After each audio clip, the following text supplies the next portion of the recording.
Hi, I'm Mel Soul, and welcome to the January 2010 Golf Tip.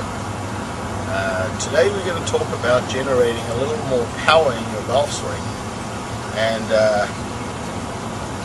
one of my students from last month's school down in Mexico, Spotswood Dudley, and I worked on improving his backswing and his shoulder tip. And he was looking for extra power. And I thought I would pass this tip on to all my students out there. On the backswing, you want to create some width. Power comes much more from the width of a golf swing than the length of a golf swing. I can swing really long and not get much power. So you want to create torque in the golf swing. So what I want you to do is the first move on your takeaway is what we call the handshake position. So it's taking the club back into, as if you were going to shake hands with someone right there. If you look at it from this angle, there, I'm shaking hands. I'll put the club there. The club is in that position right there. You do not want this here where the arm folds and the club gets behind. So that position there. And then from that position, I want you to turn your shoulders. Now you see how my voice changes? My voice changes because I'm creating torque, I'm creating tightness.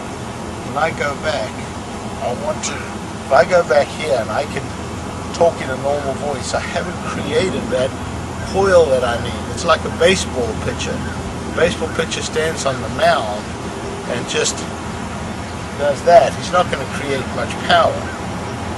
But if he does his wind up and he gets into that coil, now he's going to release it the other way and create the power.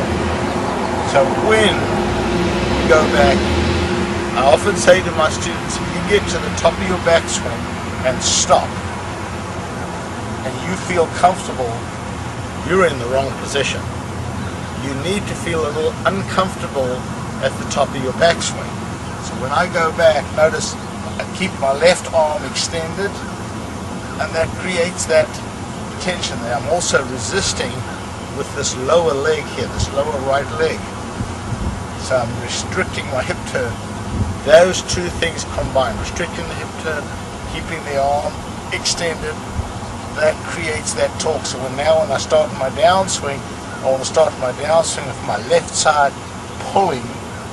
And when I start down with my left side, all of these angles here retain so I can get into the ball with a really late hit. So, handshake, coil, start the downswing with the left side, and then release through the ball. Put it all together, it looks something like this.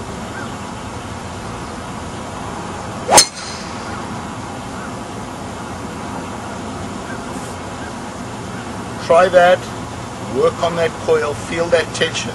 I guarantee you'll have more power.